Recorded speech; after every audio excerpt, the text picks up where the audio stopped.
Assalamualaikum warahmatullahi wabarakatuh. Saya Dwi Nadia Nurfris Nuraini, NIM 20070160636. Setelah ini kita akan mendengarkan cerita dari seorang remaja yang pernah menjadi mucikari atau germo. Selamat menyaksikan. Nama saya Mawar. Sejak kecil, keluarga saya sering bertengkar. Bisa dibilang hampir setiap hari. Saya memiliki kakak, tetapi dia sudah bekerja. Dan saya juga memiliki mbak yang bekerja di luar negeri. Jadi, tidak ada yang tinggal satu rumah bersama saya. Dari awal saya tidak pernah berpikiran untuk menjadi seperti ini ketika di usia 19 tahun. Dikarenakan ibu dan bapak saya sering bertengkar setiap hari, saya melihatnya dan saya di rumah sendiri, tidak memiliki teman, dan bingung kepada siapa saya harus bercerita kalau keluarga saya seperti ini. Sampai merasa kalau saya ini frustasi. Sempat berpikir untuk melukai diri sendiri. Kenapa harus saya yang mengalami ini?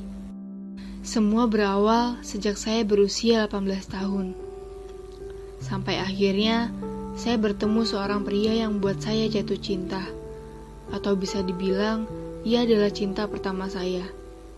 Saya mengenalnya melalui media sosial. Saya tidak tahu niat dia baik atau tidak. Saya juga masih belum mengerti tentang keperawanan. Dan awalnya, saya tidak tahu kalau melakukan hubungan suami istri itu tidak ada ruginya. Saya hanya merasakan bahagia saja karena merasa dicintai dan merasa ada orang yang peduli dengan saya di situasi keluarga yang seperti ini. Lambat laun, diperkirakan setahun sudah masalah itu terdengar sampai ke sekolah dan tetangga. Banyak orang yang memanfaatkan saya, seperti mendekati saya hanya karena ingin melakukan hubungan suami istri. Saya jadi dimusuhi teman, tidak memiliki teman sebangku, dan menjadi bahan bulian. Saya jadi lebih sering bolos sekolah demi bermain dengan kekasih saya.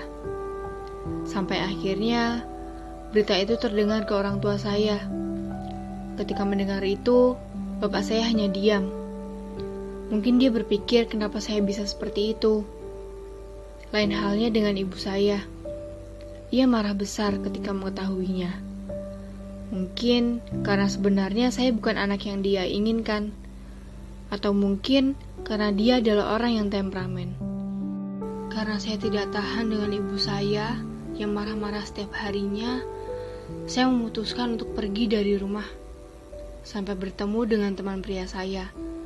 Dia bilang kepada saya, kalau membutuhkan uang, datang saja ke perempuan ini. Awalnya saya ragu, berhubung saya bingung ingin tinggal di mana.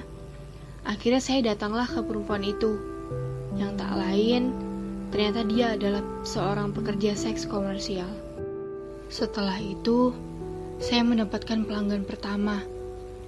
Dari pelanggan pertama, saya dapat 600.000. Itu bisa dibilang sudah lumayan bagi saya. Penghasilan pertama saya ya dari menjadi pekerja seks komersial. Waktu itu juga saya adalah pekerja komersial termuda. Setiap penghasilan yang saya dapat, saya tabung sampai bisa membeli kontrakan. Akhirnya, saya memutuskan untuk menjadi germo. Dan semakin besar pula penghasilan saya. Awalnya, saya hanya mempekerjakan 3 orang saja. Tapi semakin lama, makin bertambah. Dan saya sudah mempekerjakan sebanyak 30 gadis. Hampir semua yang saya pekerjakan berusia 17-20 tahun. Biasanya, para pelanggan menelepon atau mengirim pesan singkat mengenai tipe spesifik gadis yang mereka inginkan, seperti tinggi badan atau berkulit terang. Tetapi, pekerjaan ini hanya bertahan sekitar 6 atau 7 bulan, sampai saya harus berhenti melanjutkan pendidikan. Kemungkinan besar, berita ini sampai ke telinga kakak saya. Sampai akhirnya, kakak saya berusaha mencari saya. Awalnya saya takut, dan saya tidak ingin disalahkan 100%. Karena saya merasa menjadi seperti ini, karena orang tua saya begitu. Karena mereka tidak pernah memikirkan saya dan hanya memikirkan diri mereka sendiri. Kakak saya bilang kalau dia hanya ingin menjemput saya untuk pulang bersama, bukan pulang ke orang tua saya. Sejak itu, pendidikan saya berlanjut dan saya memutuskan untuk berhijrah.